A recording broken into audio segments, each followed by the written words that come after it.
দোষ তো সত্যি একদম এক প্ল্যাটফর্ম, যে প্ল্যাটফর্ম আজ থেকে 6 বছর আগে পেয়েছিলাম।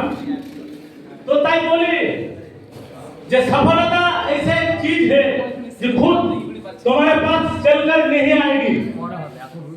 इसे आने के लिए प्यार चाहिए, मेहनत चाहिए और लगन से धैर्य चाहिए।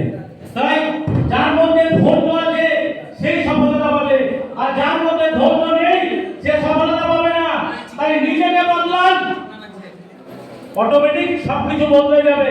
তার মানে নিজেকে বদলানো মানে কি? আমি ঘরে চুপচাপ বসে থাকবো, বদলে গেছি, আমি তো প্রোগ্রামে যাব না, হবে না।